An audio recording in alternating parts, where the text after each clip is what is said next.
Olá, corredores e corredoras, sejam muito bem-vindos ao episódio 8 do Quilômetro 41, o podcast do Corredor Amador. Meu nome é André Moraes, sou médico e corredor amador, estou aqui com Murilo Groschitz, treinador de corrida e corredor amador, e o nosso convidado, Thiago Marinho, médico, cardiologista, hemodinamicista, também corredor amador. Tudo bem, pessoal? Tudo certo. Fala, André. Fala, Thiago. Prazer estar aqui com vocês. E hoje, André, recebendo o nosso segundo convidado, né? Fala aí, Thiago, como você tá? E aí, pessoal, tudo bem? Tô bem. Primeiro, agradecer aí o convite, ouvir os episódios anteriores que vocês fizeram. Achei muito legal aí a ideia. Tá bem bacana. Ouvi o do Marcelo, que é meu amigo aí também. Obrigado pelo convite. Espero que a gente faça um episódio bacana aqui também e tirar a dúvida do pessoal. Maravilha. A ideia aqui é trazer a experiência do Thiago como corredor, que já tem uma experiência aí, que dá para dizer, já correu Major, já correu mais de uma maratona, então tem uma história legal para compartilhar. E falar um pouquinho também da Maratona de Boston, né, que é uma das Majors mais desejadas, uma das mais difíceis aí para a gente conseguir participar. E queria começar justamente pedindo para o Thiago falar um pouquinho da história dele na corrida, como que começou, da onde que veio a ideia, como que se apaixonou. Conta um pouquinho pra gente, Thiago. Beleza. Então, eu sempre fui do futebol, né? Meu esporte de base, assim, da minha vida, não foi a corrida. Eu sempre corri como um esporte secundário para ajudar no futebol. Eu treinava futebol de campo, futebol de salão, durante a faculdade. Eu sou mineiro, sou de Juiz de Fora, né? E lá mas sempre mantive a corrida. Corria à noite, final de semana, para melhorar o condicionamento. Eu mudei para São Paulo em 2012 para fazer residência, e a partir daí que a corrida foi ganhando um destaque maior aí na minha vida. O futebol foi ficando cada vez mais espaço. Aqui em São Paulo não é tão simples manter uma rotina de jogar futebol, né? Coisas eram mais longe, chegava lá às vezes não tinha, é um pouco mais caro do que lá em Minas, e cada vez mais a corrida foi ganhando espaço. Durante a residência ainda, eu vim para cá em 2012, em 2013 eu fiz minha primeira São Silvestre, aí. Corria totalmente raiz ali, né? Só tinha meu tênis, acho que eu pegava meus tempos no celular, se eu não me engano, né? E aí, mas foi uma experiência bem legal, e desde 2013, os anos seguintes, ainda jogava um pouquinho de bola, mas sempre mantendo as corridas, geralmente de 10 quilômetros, e a partir de 2018 que a corrida entrou de vez aí na minha vida. Com influência de amigos, Marcelo foi um amigo aí que me influenciou bastante. Eu comecei a me preparar para fazer meias, ainda correndo sozinho, com orientação só do que eu lia na internet, sem nenhum tipo de... não participava de assessoria. Fiz algumas meias em 2018 e minha primeira maratona foi em 2019. E foi a maratona de Buenos Aires, né? Nessa época... Para essa maratona... Não, desculpa, pode Desculpa falar. interromper. Nessa época você estava na residência ainda ou tinha terminado? Porque é sempre uma fase difícil, assim, de treinar para grandes distâncias, né? Eu terminei em 2018. A minha primeira maratona, coincidência ou não, acho que não, né, André? Foi Provavelmente logo após eu terminar a residência. Entendi. Passei até um pouquinho mais de tempo livre aí, tempo de qualidade, pude me dedicar mais às coisas que eu queria e acabei correndo Buenos Aires em 2019. Foi minha primeira maratona. Eu entrei na assessoria um ano antes, então fiz um preparo aí, eu acho que é adequado, pelo menos na minha cabeça aí. Fiz algumas meias, fiz os treinos longos, e 2019, Buenos Aires foi a primeira experiência. Como é que foi essa experiência? Eu sei que não é o objetivo do episódio, mas acho que vale a pena, assim. Primeira maratona, eu sempre tenho curiosidade de saber, assim, como é que foi? Foi traumático, foi bom, né? Terminou querendo mais ou terminou traumatizado? Assim, o ciclo foi muito diferente das últimas. Eu corria quase sempre sozinho. Eu lembro que meus treinos longos, eu descobri a USP nesse momento aí. Passei na USP, só que eu ia geralmente mais tarde. Não sabia que o pessoal corria tão cedo, quase de madrugada aí, né? Eu lembro quando eu fui fazer um dos meus treinos mais longos, um daqueles treinos de 32 quilômetros, logo antes da maratona, eu fiz um plantão e fui do plantão para lá. Então eu cheguei na USP, devia ser umas 7h30 da manhã, assim. Eu fui terminar esse treino lá no o sol já rachando lá na cabeça. O pessoal da assessoria já tinha ido embora, procurou uma água lá para eu tomar. Mas foi bem bacana, assim. Foi um aprendizado lento, contínuo. A maratona foi uma maratona legal. Buenos Aires é uma... Eu vi que o André também fez a primeira em Buenos Aires, se eu não me engano, Sim, né? isso aí. Buenos Aires é uma maratona boa, clima bom. Eu fiz em 3 horas e 28, que era... Meu objetivo era fazer abaixo de 3h30. Então, saí feliz. No dia, fiquei morto, mas passou uma semana, eu já estava procurando uma próxima aí. Eu lembro que eu tive até febre no dia da minha primeira maratona. Mas antes ou depois? Depois. Caramba. Deu uma bela de uma Mas, baqueada ali. sim. Mas já saí com a vontade, passou 2 dias, já estava procurando uma nova prova. Acabou que eu demorei para fazer a segunda maratona, porque eu corri em 2019, né? Chegou Sim, em dezembro de já imagino o 2019, motivo. né? Veio o Covid. Boa. E aí, pra gente aqui, o Covid chegou em março de 2020, né? Uhum. E fiquei um tempinho aí sem correr. Fiquei 2020, era aquela coisa, você era quase um clandestino, quase um criminoso, se você fosse na rua correr.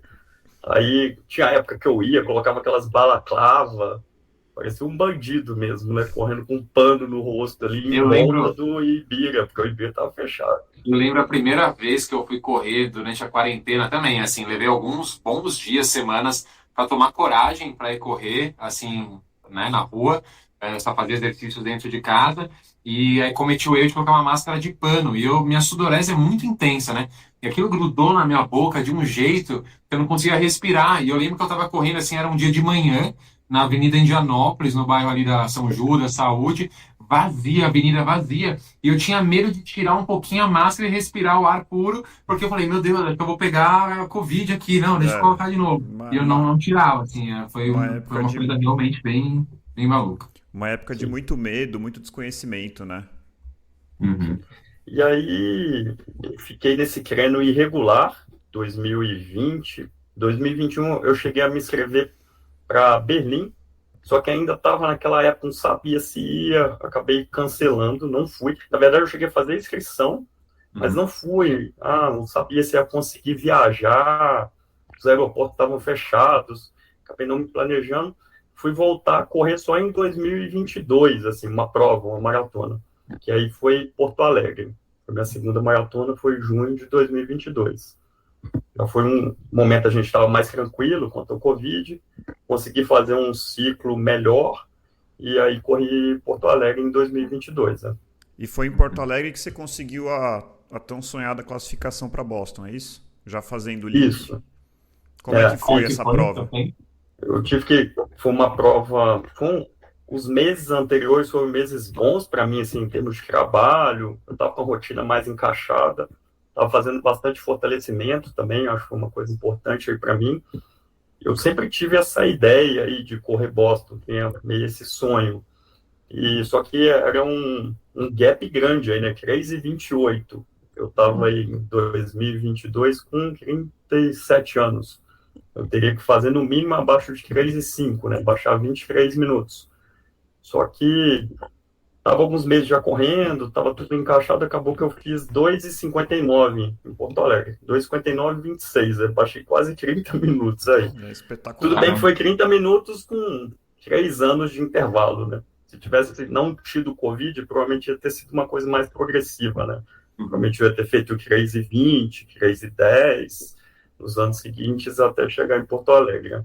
E, Thiago, me diz uma coisa, assim, eu como treinador tenho essa curiosidade, né? Porque você teve uma diferença de tempo entre as duas maratonas iniciais, né? Buenos Aires e Porto Alegre, uma diferença de tempo muito grande. E não dá para dizer que foi porque você ficou ali durante 3 anos treinando sem parar e de forma muito contínua, muito frequente, né? Eu acho que quando você decidiu que ia correr Porto Alegre, você iniciou um novo ciclo ali preparatório para a maratona, já estava correndo há um tempinho, mas você teve um gap muito grande, né? Uma lacuna muito grande desde os treinos de Buenos Aires para Porto Alegre. que você acha que foi o principal fator ou os principais fatores que te fizeram melhorar tanto assim a performance, né? Não só em relação ao seu primeiro tempo, mas também a conquistar ali um tão almejado sub-3, né, na maratona. Eu acho que foram talvez três coisas aí. A primeira eu já falei, eu acho que a minha vida estava um pouco mais organizada, assim, em termos de horário. Uhum. Eu estava dormindo menos no hospital, né, fazendo menos plantão de final de semana, um pouco. Então, tendo mais tempo para treinar descansado. É uma coisa que, para mim, para o André também, eu tenho certeza, uma coisa que faz muita diferença, né? Muitas vezes Sim, eu vou correr depois de plantão, não é a mesma coisa. É mesmo para o desenvolvimento, nem só da performance no dia, mas mesmo pensando a médio e longo prazo. Além disso, eu comecei a correr com outras pessoas. Acho que isso foi uma coisa que fez muita diferença. Eu acabei entrando com alguns amigos que corriam, fui conhecendo aos poucos algumas pessoas, aí um foi chamando o outro, e a gente meio fez um grupo ali que corria junto.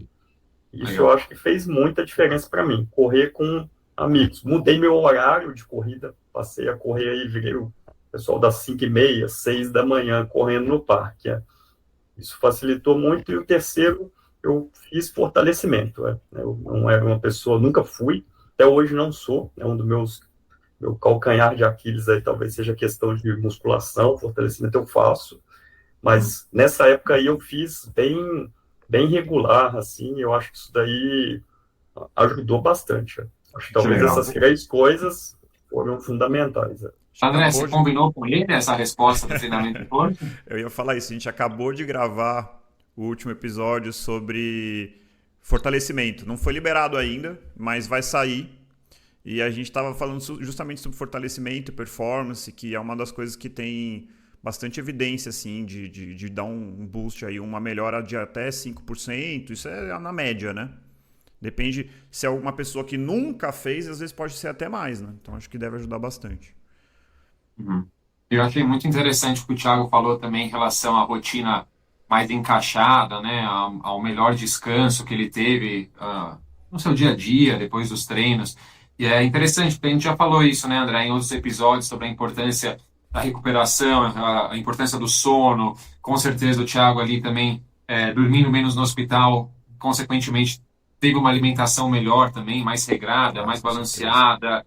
E isso faz muita diferença, né, porque às vezes a gente pensa ali uma sessão de treino apenas e uma noite mal dormida a gente não nota tanta diferença assim, a gente acha que tudo bem, que dá para passar, que vai dar certo mesmo assim. Talvez dê, mas talvez se No você longo prazo, tiver não. ali a sua rotina melhor estruturada e se preocupar mais com esses pontos, com certeza a médio e longo prazo, que foram as palavras que o Thiago usou, a sua performance vai ser muito maior, né? A médio e longo prazo, o resultado, seja positivo ou negativo disso, vai ficar muito mais visível.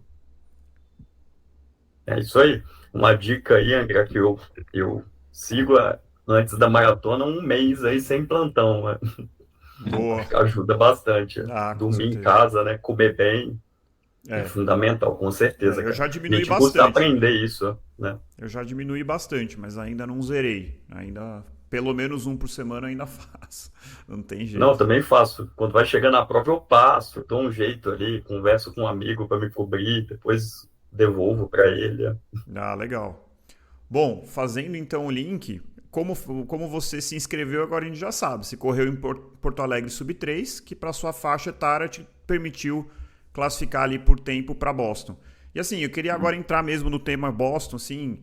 Eu sei que o Thiago deu uma estudada, vai falar um pouquinho aí da história da Maratona de Boston. Então, se puder contar um pouquinho pra gente. Primeiro, falar um pouquinho dessa questão da conseguir o tempo, Uhum, como é para fazer a inscrição para Boston, eu acho que é uma das principais dúvidas aí do pessoal, né? maravilha. Eu, inclusive, quando eu sabia que tinha amigos que estavam estudando o assunto, falaram, ó, você conseguiu o tempo, provavelmente você vai conseguir correr Boston, mas até depois de Porto Alegre eu não estava tão por dentro assim, né?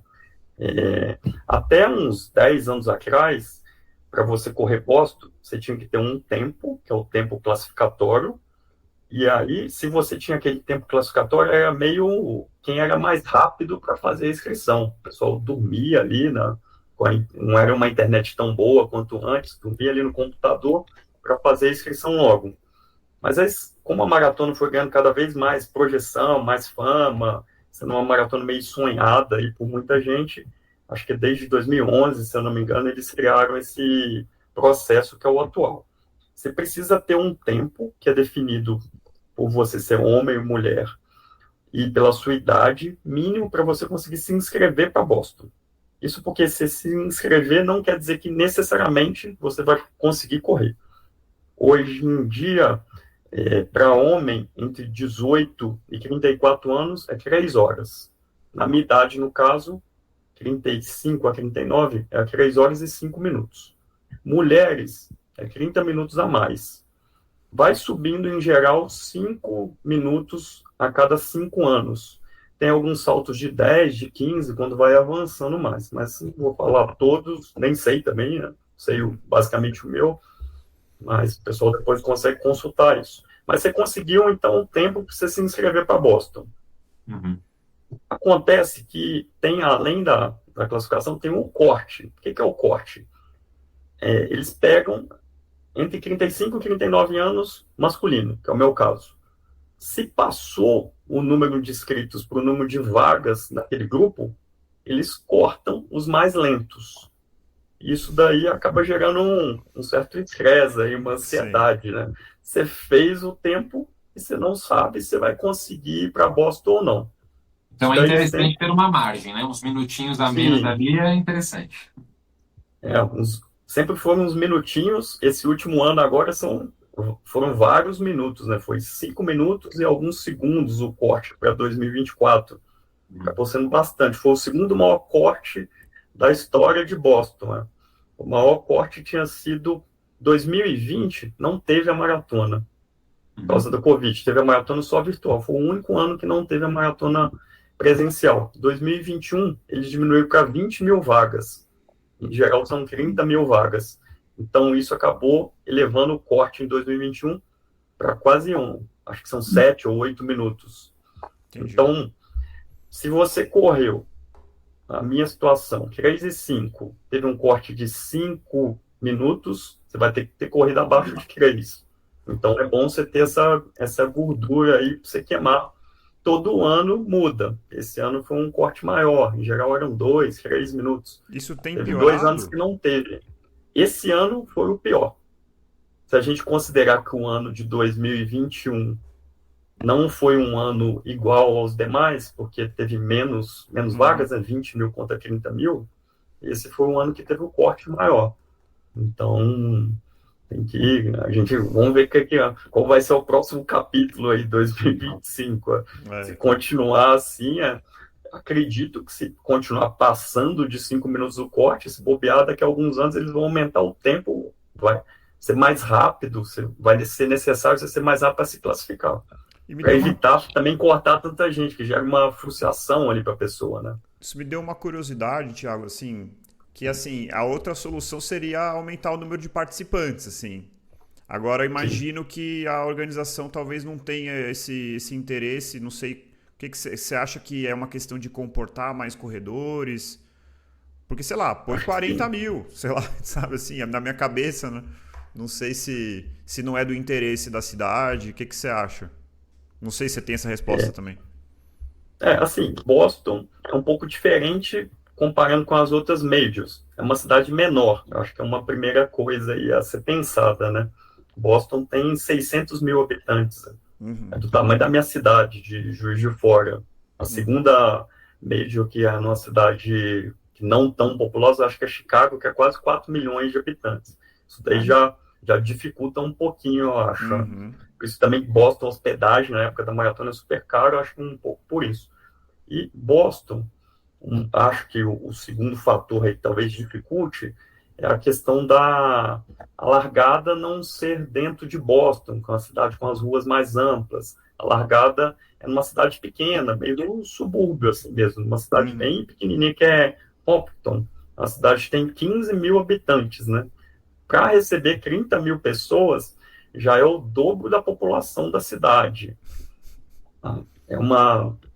Já, não sei, se passar para 40 mil, A gente corre lá basicamente na estrada, né? São estradas até amplas. Acho que daria para aumentar um pouquinho, André, vai. Pelo menos para não Boa. o Eu, pessoal eu conseguir também correr. fico pensando um pouco até que ponto será que a organização quer um aumento desse, né? E até que ponto também eles não querem manter esse prestígio da prova, Sim. somente os melhores corredores, os mais rápidos, né? Porque acaba sendo das majors, é a única que para você precisa desse índice, né, classificatório. Então ela acaba sendo das majors a mais bem vista, mais almejada pelos corredores, digamos assim, né? Então talvez seja até de interesse deles, não sei. Sim, acho que Uhum. sim, pode ser. Atrás do unicórnio, né? Que é o inalcançável e tal, que é até o símbolo da maratona aí. Acho que Uhum. pode ser um outro aspecto também. Eu acho que eles podem ser maleáveis aí, talvez aumentar um pouco. Porque esse ano foram 11 mil que tinham índice e foram cortados, né, para 2024. É bastante Ah, gente, né? Eram uhum. 30 e poucos mil inscritos, é quase um terço. Tinham índice e foi cortado, né? Eu Caramba. acho que gera uma frustração, né? Thiago, me fala uma coisa, é 126 provas já teve, é isso? Quantas provas? Isso. Então, Eu, assim, eu é não uma sei o história. número. Ah, desculpa. Não, é uma prova assim com bastante tradição, né? Da onde surgiu essa. Assim, não sei se você sabe dizer assim, quando que isso. Qual foi a ideia? Como que isso começou? Sim. Falar um pouquinho mais da história mesmo específica assim da Uhum. maratona. A primeira maratona de Boston foi em 1897, né? No ano anterior tinha acabado de acontecer a primeira maratona olímpica, que foi em 1896, em Atenas, na primeira Olimpíada aí moderna, né? Desde 1897 a maratona de Boston vem acontecendo todos os anos. É considerada a maratona mais antiga aí do mundo ininterrupta. Ela não parou nem durante as duas grandes Ok. guerras, né? Primeira e Segunda Guerra teve maratona de Boston. Não teve Copa do Mundo, Olimpíada, tudo bem que é uma coisa mais complexa, né? Envolve vários países e tal. A maratona deve ter ficado mais restrita aos americanos. Mas aconteceu continuamente, infelizmente, até 2020, que teve a maratona, né? Foi essa maratona virtual, mas ela já tem esse marco aí, né? A maratona mais antiga de todos os tempos. Além dessa questão de ser antiga, ela tem várias questões históricas aí que ela representa para as provas. Tem a questão da corrida das mulheres, é uma coisa muito importante aí em Boston. Não sei se vocês sabem, quando eu Uhum. estava indo para a maratona, fui ler algumas coisas, ler alguns livros, é bem bacana aí também. Né? Tem uma página aí da Maratonistas Mulheres, tem uma muito famosa que é a Catherine Switzer. Não sei se vocês conhecem, já ouviram falar dela. Sim, eu já ouvi falar. Né? Essa mulher, a Catherine Switzer, ela tinha 20 anos em 1967 e ela decidiu que queria correr uma maratona. Não era proibido correr maratona uma mulher se inscrever oficialmente, não tinha isso na regra. Ela foi lá, se inscreveu, ela usou as iniciais do nome dela, K, não sei o que, Switzer, e foi correr. Foi correr com o namorado dela. O namorado dela é um jogador de futebol americano.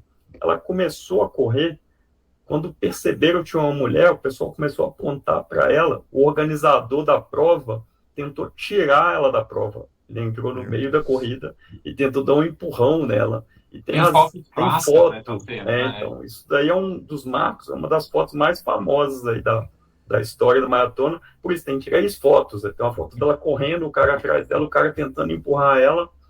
E depois o namorado fortão, assim, dá para perceber que ele é forte, dando um empurrão no organizador da prova e ela correu. Ela terminou. Ela terminou, acho que em 4 horas e pouco, acho que 4 horas e 20 aí a maratona. Isso daí, ela se tornou uma personalidade muito importante aí nisso. Ela comprou essa bandeira depois disso, da participação das mulheres no esporte, na maratona. Ela continuou Legal. correndo, ela Década de chegou a 60, é isso, Thiago? 1967. Interessante. Foi Caramba, esse não é ano. tão Ela distante correu assim, com né, cara? quase 60 anos atrás, né? Uhum. Ela correu com o número 262, 261, 262. Ela criou uma organização para colocar mulheres para correr. Ela ainda é viva, ela fica lá em Boston, na maratona, ela é uma personalidade, assim. Legal. E aí, Boston criou uma categoria feminina só em 72. 68, que foi o ano seguinte, algumas mulheres também correram, achou 5 mulheres, começou a aumentar o número de mulheres procurando. 72 criou a categoria feminina, e nas Olimpíadas só em 84 que isso aconteceu. Caramba. Então, isso daí é uma das páginas importantes de Boston. A verdade é que ela não foi a primeira oficialmente a correr. Teve uma mulher que correu em 66, que é a Roberta Gibb. Ela é uma mulher rápida também, ela correu em 3 horas e 20. Ela correu em 67, o ano da Catherine Switzer, só que ela não tem a foto. Então ela não ficou tão famosa. Né? A Catherine Switzer, ela chegou a ganhar Nova York, chegou a correr 2 horas e 50 Boston. Chegou a ser a segunda colocada, então uma coisa aí bem interessante também da história da maratona. Incrível essa história. Né? Eu fico imaginando, né, um tempo desse, 2 horas e 50, feminino, em 1960 e pouco, um tanto de conhecimento que a gente tem hoje, né, sobre treinamento, periodização, treinamento de força, etc., potencial que uma atleta dessa teria hoje em dia, né? Então, fazendo uma comparação com os dias atuais, né? É uma super atleta, super legal isso. Sim, com certeza. Uhum. Falando ainda da história de Boston, assim, tem páginas boas, páginas felizes, tem páginas tristes, né? Todo mundo sabe, né? 2013 teve o atentado na chegada na maratona de Boston. Esse atentado, assim como na verdade a maioria dos atentados, acabou dando mais força para a maratona. Criou o Strong Boston. O ano seguinte ao atentado foi um ano com mais inscritos para fazer a prova. Infelizmente teve 5 óbitos no total, né? Foram irmãos chechenos com bombas caseiras. Eles foram lá para o local da chegada, no momento que chegavam mais pessoas, e explodiram essas bombas. Isso daí também é um marco aí da Maratona de Boston. No ano que eu fui correr, foi 2023, estava completando 10 anos do atentado. E a Netflix tem um filme antigo, de alguns anos atrás, a Netflix fez um documentário. Eu fiquei até com um certo receio, assim, nossa, 10 anos do atentado, tem um filme agora, tem um documentário sendo lançado, uma coisa dá até uma certa insegurança ali na época, mas, assim, graças a Deus não aconteceu nada, foi tudo bem. Hoje a segurança deve ser bem séria, assim, né? Deve ser bem intensa. Sim. Né? Lá na Boylston Street, eles têm alguns militares que ficam lá bem nos dias anteriores, prestando homenagem às vítimas, no local que aconteceu ali o atentado. Bem emocionante, assim, bem legal. Poxa, que interessante, Thiago. Legal demais esses fatos históricos aí que você trouxe pra gente. E você me falou uma coisa que eu confesso que eu não sabia, né, em relação à largada da prova ser numa cidade vizinha, uma cidade meio subúrbio, assim, bem menor. E quantos habitantes você falou essa cidade? 15 mil. 15 mil, meu Deus. A metade do número de inscritos. Eita. Vai lá, Murilo, perdão. Não, só ia perguntar. E então a prova, você falou, ela ocorre principalmente por rodovias, grandes avenidas e logo em seguida já entra mesmo na cidade de Boston, é isso? Na verdade, não, né? Ela vai passando por várias cidades, né? A chegada que é em Boston. Isso. Fala aí, Thiago. Boston tem essa diferença aí em relação às outras majors, né? É uma corrida que é em linha reta, assim, é uma corrida de ponta a ponta. Não é que você larga e chega em locais próximos, que é o que acontece nas outras majors, né? Você larga em Hompton, você passa em algumas cidades, são 8 cidades no total. E, na verdade, você só vai correr em Boston não passa? nos últimos quilômetros. Passa em Ashley, Framingham, Natick. É que Framingham tem um estudo estudo grande aí dentro da medicina. cardiologia, assim, na medicina, na verdade, que eles estudaram a população daquela cidade buscando fatores de risco cardiovasculares. O Thiago vai saber falar mais do que eu. É a maior corte do mundo aí, né? Acompanhada por décadas, né? Trouxe boa parte das informações que a gente tem sobre prevenção cardiovascular aí. Passa por Wellesley, que é uma famosa também, porque tem um colégio das famosas meninas beijoqueiras aí, não sei se vocês já ouviram falar isso. É uma cidade, é impressionante, assim, quando você vai chegando, você está a uns 500 metros, parece que você está chegando enxame de abelha, assim, com uma gritaria. Uau! Só que você não consegue ver a distância, porque as subidas e descidas de Boston, né? Você começa a ouvir, aí quando você chega, você passa na frente de um colégio, ficam umas meninas, muitas, assim, eu chutaria centenas, talvez, que ficam ali com uns cartazes, tipo assim, me beije, passe aqui, me dê um beijo. E o povo para lá e beija elas mesmas. Então, um selinho, é lógico, né? Aham. Mas como uma brincadeira. Eu não fiz isso, tá? Antes que a mulher brigue aí comigo. Mas aí depois de Wesley passa Não por foi isso que o Thiago Newton. falou antes Não? do início da gravação, mas tudo bem, bola pra frente. Ele falou que deu um selinho. Mentira, brincadeira. Depois vai para Newton, que é uma cidade também que é famosa porque tem os 4 colinas de Newton, que é uma das coisas que Newton marcam. Hills. Newton Hills, exatamente. A quarta é talvez o morro ou a colina mais famosa aí das maratonas, que é a Heartbreak Hill, né? Hum. Depois passa por Brooklyn e chega em Boston. Acho que isso é Em um, Boston você corre mesmo uns 3, 4 quilômetros, eu acho. isso é um ponto interessante, assim, que é uma prova, acho que o Thiago vai falar um pouco do percurso, mas assim, você começa na descida, você vai oscilando, oscilando, oscilando. Quando chega a parte difícil da maratona, você chega nas rios, né? Você sobe mais, né? Não.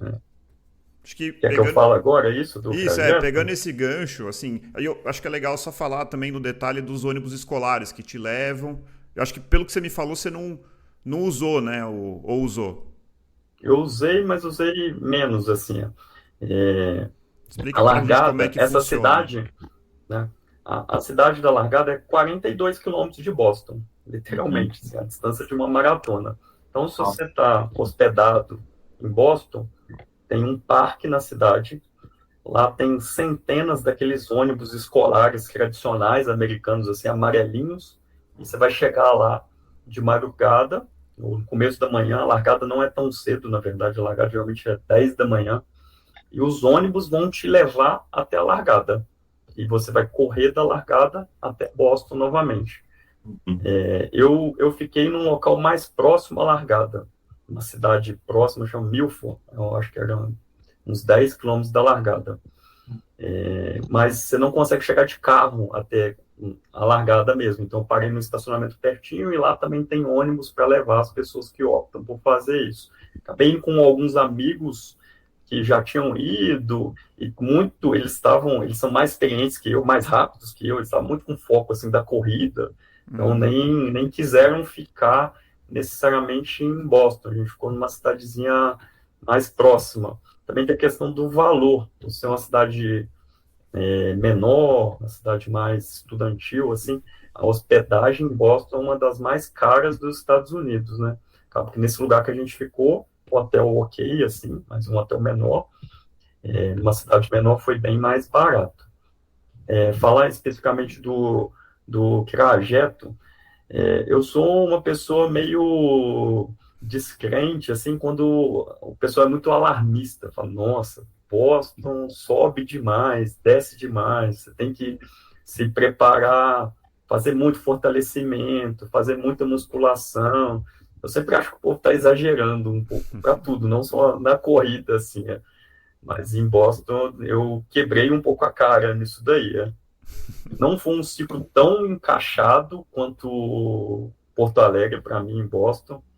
A questão do trabalho estava um pouco mais complicada, eu fiz um pouco menos fortalecimento, e não é que sobe muito ou desce muito, é que você sobe e desce o tempo inteiro, assim, desde a largada. Eu tenho uma foto na largada, eu fui lá um dia antes, a largada já é uma descida, assim, você olha lá para baixo mesmo, e você vai num sobe e desce eterno, assim, na primeira metade, como o André falou, você mais desce do que sobe. Na verdade, a maratona inteira, você tem um desnível, você desce no final 142, 143 metros em relação à largada. Mas não é que você não vai descendo aos pouquinhos, assim, 3 metros por quilômetro. Seria lindo, né? Continuamente. É um sobe e desce infinito. Né? E para quem está começando no universo da corrida, isso pode parecer uma maravilha, né? Talvez esteja numa prova 5K, uma prova curta. Agora, numa prova mais longa, até uma meia maratona, mas maratona mais ainda, excesso de descidas também dá uma massacrada nas pernas, né? A musculatura Sim, vai pro beleléu, ainda mais assim, descidas muito íngremes, onde a frenagem tem que ser muito grande para você não cair, literalmente. A musculatura da perna fadiga muito, e aí vai com certeza faltar a perna ali pro final, vai ser difícil. isso. As subidas mais famosas aí, mais duras, acontecem a partir ali do quilômetro 27, 28, A tem hora as que quatro começa a colinas, maratona de né? verdade, né? Isso. Aí começa a subir. Aí ali tem as quatro, a quarta é a Heartbreak Hill, né? É uma inclinação de aproximadamente 3 graus aí, uma subida de 600 metros, que é bem dura, assim, é bem dura mesmo. Para mim, o que foi mais difícil da corrida, além de subir e descer, eu senti bastante a descida, exatamente o que o Murilo falou aí. A minha anterior da coxa, assim, o quadríceps começou a doeu bastante. E aí no finalzinho eu tive que reduzir um pouco o ritmo, aí não aguentei manter o que eu estava correndo. Eu passei a meia para 1h28 e alguma coisa, e eu acabei terminando para 3h15, um pouco mais lento do que Porto Alegre. Finalzinho sentindo um pouco de dor aí na perna, mas assim, é muito legal, muita gente na rua. Talvez seja diferente, assim, muitas famílias, como vai passando nas cidades pequenas, cidades mais interior, assim, não é Uhum. só na capital, muita família, o povo fazendo churrasco. A maratona acontece num feriado, não é no final de semana, né? É o Dia do Patriota. Geralmente é a terceira segunda-feira de abril, comemora um dos marcos aí da Revolução Americana, né? A independência dos Estados Unidos em relação à Inglaterra. Eles são muito nacionalistas, né? O estado ali, Boston, a capital do Massachusetts, né? Eles participaram ativamente desse processo. Tem aquela questão da festa do chá de Boston na época da independência. Então, assim, eles levam muito a sério. Eles têm muito orgulho ali, parece, sabe? E é bem bacana, assim. Você passa tá a família inteira ali, quase o tempo todo. É Que uma legal. coisa É que bem muito legal. Uma coisa que é a prova disso é que toda a organização ali, os ônibus escolares, é tudo voluntário, né? Então a cidade se mobiliza para fazer acontecer esse evento anualmente, né? Então é uma coisa que acaba mexendo com a comunidade também nesse sentido, né? E aí a população normal realmente compra a ideia de participar do evento, né? Para quem está ali numa cidadezinha um pouco mais interior, é o grande evento do ano, né? Sim. E como, Pelo Imagina que eu uma prova com mais de 120 anos de história, e para uma cidade que é relativamente pequena, acho que até é cultural mesmo ali, né? No dia desse feriado, você acompanhar essa maratona, torcer pelas pessoas que estão correndo, fazer algum tipo de festividade ali. Fico imaginando, nossa, tô lá assistindo e meu avô também fazia isso, sabe? Há é, 100 anos, 80 anos. Então, é muito legal isso, muito interessante. Só para terminar essa questão do trajeto, uma coisa que eu não sabia é que Boston não pode ter um recorde mundial da maratona em Boston. Não sei se vocês sabem dessa. Por dois motivos que eu falei. Por ser uma maratona de ponta a ponta e pelo desnível. Tem sim, duas regras aí da Associação Internacional de eu tinha ouvido Atletismo. falar esse ponto aí. A distância entre a largada e a chegada não pode ser mais do que 50% da distância. Então, não pode ter mais de 21 quilômetros entre a chegada e a largada de distância, entendeu? Como Boston tem 42 quilômetros, né? É. É uma maratona em linha reta, é um dos motivos. E o segundo só Esse, pode ter. Desculpa. não, o motivo disso, só para explicar, eu tinha essa curiosidade, né? Por que não pode ser uma linha reta? A questão é o vento. Se você pega um vento soprando diretamente das suas costas, do começo ao fim, isso pode acabar com você. É que nem você correr, por exemplo, quando você vai fazer um tiro de 100 metros, se tiver com um vento nas costas, invalida o recorde. Então o Olha só. problema é por conta do vento isso. Faz uma Sim. baita diferença mesmo. Interessante, eu não E, sabia disso, não. e o segundo motivo é o desnível. Não pode ter um desnível maior do que 1 metro por quilômetro. O desnível máximo em maratona é 42 metros. Boston tem 140. Mesmo subindo e descendo, castigando, para eles terem um parâmetro objetivo, Boston não pode ter um recorde mundial. E isso aconteceu, né? 2011, foi uma maratona em Boston que pegou um vento favorável, um queniano chamado Mutai. ele fez em 2 horas e 3 e alguma coisa. E o recorde mundial era 2 horas e 3 alto, e 50 e tanto. E nem ele sabia, ele achou que tinha batido o recorde, e depois disso ficou mais famosa e mais disponível essa informação. Não é contada, ainda é o recorde de Boston, né? Mas imagina, o cara bateu o recorde mundial em Boston, todo momento ajudou, né? Eu Mas não queria sofreu ter, até chegou lá falando, não, não vai valer. eu não queria ter sido a pessoa que contou para ele, viu? Não, Não, e isso é engraçado, né? Acho que explica um pouco por que que Boston, acho que uma outra coisa que eu acho interessante é a variabilidade de ano a ano. Aí acho que a gente pode falar um pouquinho do clima também, né? Teve um ano que eu não vou lembrar agora que ano foi, que do nada um japonês que era 2018. um japonês que era assim, ele era semi-amador, na verdade. Ele trabalhava full time e corria e de repente o cara pegou um dia de chuva, um tempo horroroso. Você pega os vídeos na internet, assim, uma névoa, vento, chuva, todo mundo morreu e o cara, dentro daquela condição climática desfavorável, foi lá e ganhou, acho que 2 horas e 8, ou até um pouco mais, assim. Um tempo que, claro, é um tempo espetacular, né? Mas, assim, para um profissional ganhar uma Major é um tempo um pouco acima. E ele conseguiu dentro dessa condição. Então, isso traz uma mística para Boston, né? Esse ano, por exemplo, foi super quente. Foi bem mais quente do que o normal. Agora, 2024. Então, cada ano é uma história. Acho que isso acaba trazendo um tempero especial, assim, como espectador, assim. Para quem vai competir, acho que deve ser um estressor, né? Mas para quem está assistindo é interessante. A temperatura varia bastante, né? Esse ano aí que você falou, o japonês foi 2018, ó. Ele ganhou, né? Acho que fez. A temperatura estava -1 grau, se eu não me engano, a sensação térmica de -5, choveu muito e ventou muito. Eu conheço algumas pessoas que estavam nessa prova, eles falam que foi assim, absurdo, absurdo, né? E aí o pessoal foi. Na verdade, ele largou forte, o pessoal foi desistindo, desistindo. Eu acho que ele fez, se eu não me engano, foi um pouco mais lento, acho que ele fez 2:15. Mas ele, igual você disse, na época ficou como um amador que ganhou, mas ele não é tão amador assim, né? Um cara que tinha maratona abaixo de 2:10. Acho que ele já tinha ganhado alguma Entendi. maratona aí nos países nórdicos. E eu fui ver esses dias a história dele, que eu achava interessante, e tem um motivo por que ele não era profissional. É que ele é funcionário público no Japão. E não pode ter 2 empregos. E ele não queria deixar de ser funcionário público.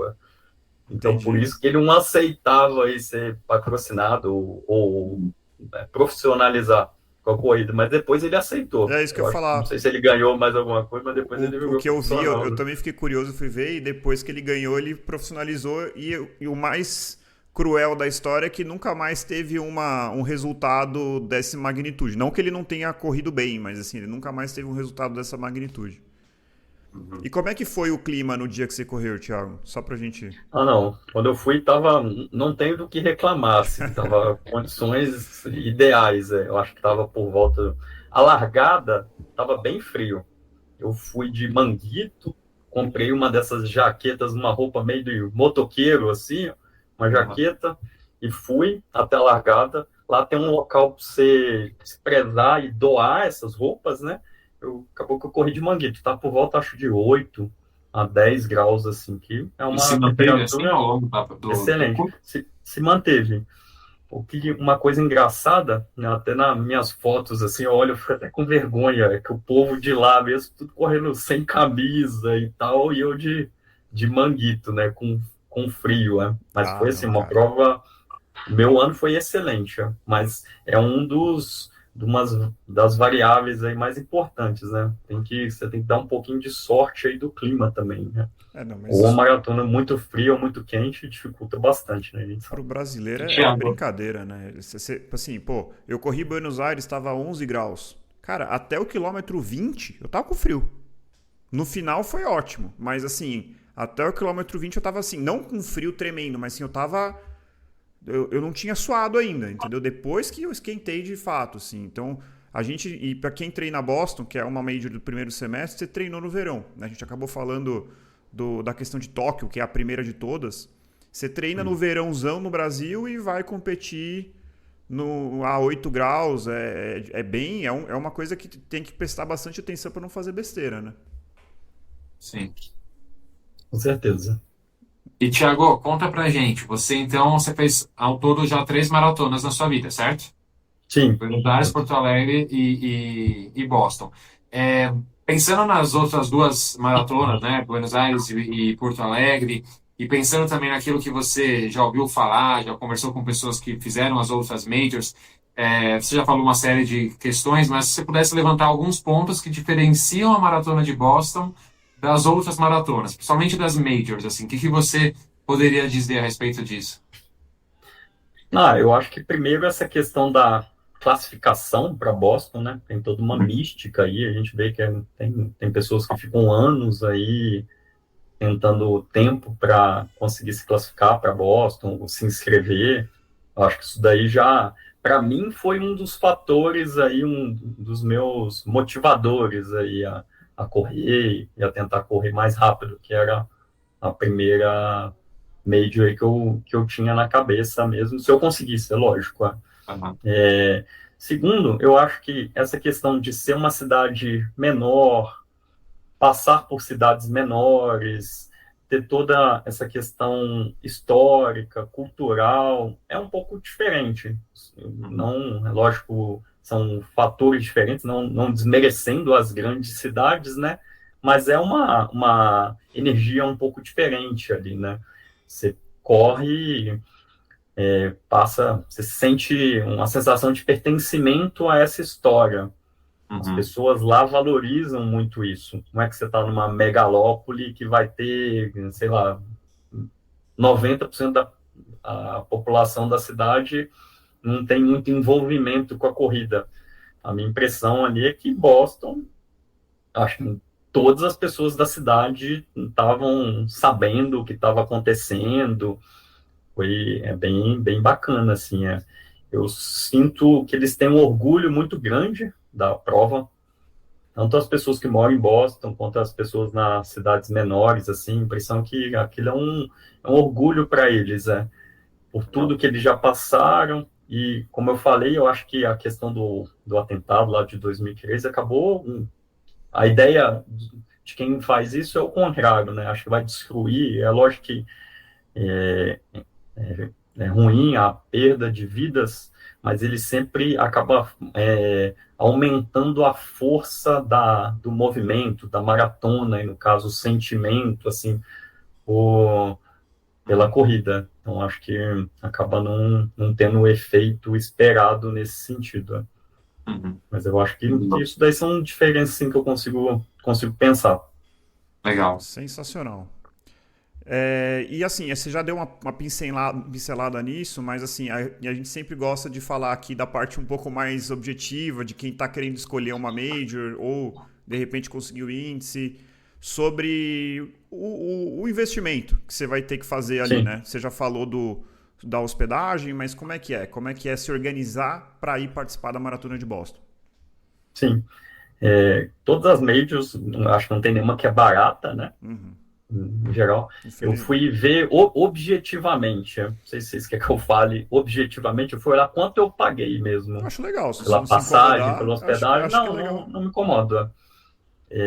A inscrição, se eu não me engano, foi US$ 235, é o valor para todo mundo, né? Por Uhum. volta de 1.300. 1.500, né? R$ 1.500.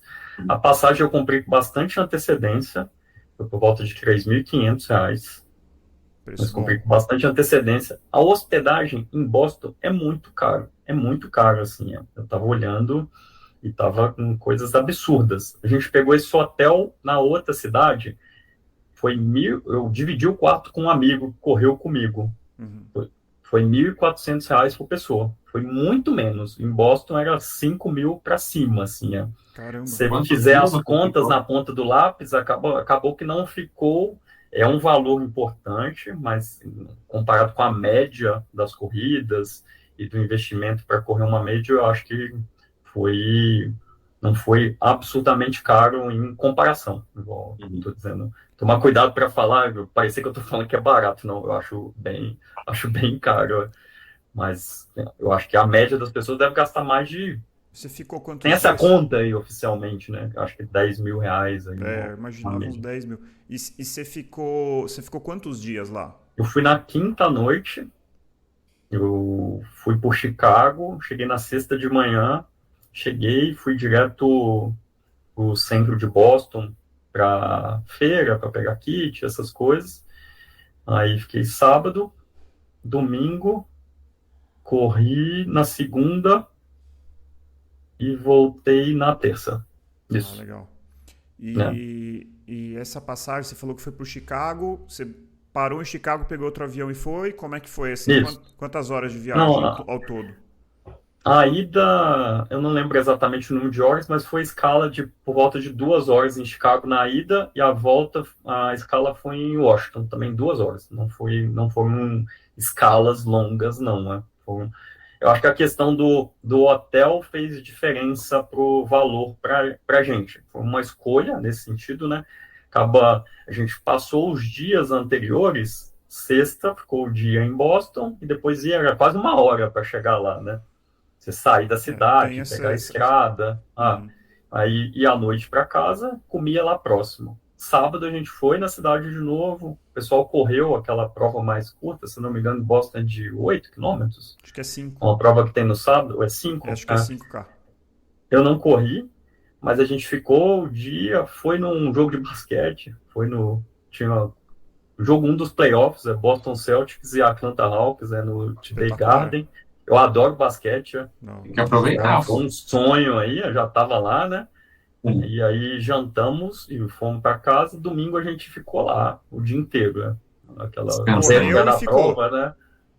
Não, a corrida é segunda, Ah, né? não, perdão. Mas aí na Ah, segunda, que eu tô pensando aqui sobre a vantagem e desvantagem de você ficar perto da sim, largada, porque assim, pô, super conveniente na largada, mas assim, na chegada, você sai da maratona, quer tomar um banho, como é que vocês tem fizeram? que ir lá, né? Como que é a Eu logística, né, para tava voltar com pro eu mais 4 pessoas. A Aham. gente alugou 2 carros. Isso foi uma coisa que talvez viabilizou um pouco a logística. Que a Uhum. gente terminou a prova, a gente no sábado, estacionamento lá é caro também. Eu não lembro exatamente, mas é caro. Mas a gente deixou um dos carros em Boston e Ah, voltou para o hotel com outro carro. Pós-maratona, todo mundo foi pro carro que tinha ficado lá e foi em casa tomar banho para voltar para festa, para tomar uma cerveja, para comer lá com o pessoal, né? É uma logística genial a grande ideia. já. Mas foi Ah, genial a ideia de vocês de dois carros. já, Foi muito bom. sim. E Foi um Thiago, amigo que sugeriu, né? Tinha aham, ficado nesse mesmo local. Né? que legal. Thiago, a alimentação lá segue esse parâmetro aí de valores mais altos? Como que é? Sim. Eu não lembro exatamente qual é o preço de uma refeição, assim, mas comida é bem cara também em Boston, né? Uhum. Hospedagem, comida. A gente jantou algumas vezes, próximo a esse hotel, a gente achou um restaurante italiano, uma cantina, assim, super, super legal. Mas foi meio na sorte. Uhum. E não foi tão cara nesse sentido, né? Mas que eu lembro que era muito caro era o estacionamento. O estacionamento era muito caro também. Comida eu acho que é o padrão americano normal, assim mesmo. Acho que não é tão Uhum. mais caro, não, né? Uhum. Interessante. Pelas contas aqui, acho que você deve ter gastado algo em torno de estacionamento, mais alimentação, acho que mais ou menos uns 10, 12 mil reais. Acho que a hospedagem fora de Boston ajudou um bocado. Talvez ficando em Boston você gastasse para lá de 15 mil reais em tudo. Não fiz a conta exata, Tá. mas acredito que sim. Interessante, legal. Legal, Thiago. Não sei se o Murilo tem mais alguma pergunta. Assim, estamos chegando perto de 1 hora já. A gente falando do que Uhum. gosta, É. a gente perde a noção do tempo um pouco. Eu achei extremamente é, proveitoso a conversa. Acho que, pô, eu tenho muita vontade de correr Boston um dia. Preciso treinar muito ainda para conseguir o índice, mas, mas é muito legal ouvir essa história, cara. Queria agradecer e, na verdade, eu queria te fazer uma última pergunta antes da gente terminar, que é qual é a sua próxima corrida? A minha próxima corrida, eu depois vou te dar uma dica aí para se você quer ir para Boston, né? Eu fiquei pensando, fazendo uns cálculos aqui hoje. Minha Opa. próxima corrida é Chicago. Eu estou inscrito para Chicago, vou agora em outubro. Estou Qual que é a animado aí, meta? Muito bom. treinando. Né? Vamos O para Marcelo vai Chicago. também, né? Marcelo também vai, é. Marcelo que fez o episódio com vocês aí Legal. de Tóquio, é meu amigo, nosso amigo, né, no caso, e também vai. E a dica, lógico que não é uma dica tão objetiva, mas para quem até está tentando se classificar para Boston, tem esse sonho, não consegue, tem aquela questão da janela de inscrição, não sei se vocês sabem dessa. Se você quer correr Boston 2000, janela para você fazer a prova, desculpa, não inscrição. Se você quer fazer a prova em 2025, você vai ter de setembro de 2023 até setembro de 2024 para você fazer uma prova que seja válida. E a sua idade que vai ser utilizada vai ser a sua idade no dia da corrida. Tá. Para quem faz aniversário no começo do ano, logo antes de Boston, isso pode fazer uma grande diferença para todo mundo, né? Mas, por exemplo, você está no meio da sua faixa, você está com 38 anos, eu não sei exatamente sua idade. Eu tô com 35. Então, mas quem está no meio, se fizer uma prova logo depois que abriu a inscrição, vai chegar na época da maratona, vai estar com 40 anos, vai ganhar 5 minutos ali de desconto, entendeu? Então, às vezes compensa quando... É lógico que não para todo mundo, né? Você não vai... Esse não é o nosso objetivo, lógico. Mas para quem tem um sonho de correr, tá batendo na trave, não tá conseguindo, às vezes é uma coisa aí para a pessoa considerar. Legal. Não, com certeza. Eu penso assim, eu ainda preciso correr uma prova um pouco mais perto de Boston, assim, em termos de tempo, né? Para pensar se eu consigo fazer tentar de fato, assim. Acho que é aquela coisa, focar no processo, sabe? Assim, não tanto no resultado, assim. Focar no processo, no treino, acho que esse é o caminho que eu tô tentando, né? Vamos ver o que vai acontecer. Tô inscrito para a Maratona de Porto em novembro, vamos ver. Eu acho que é o certo, né? O certo é isso aí.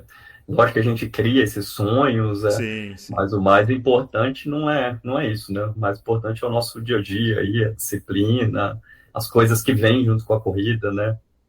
Alimentação, fortalecimento, amizade.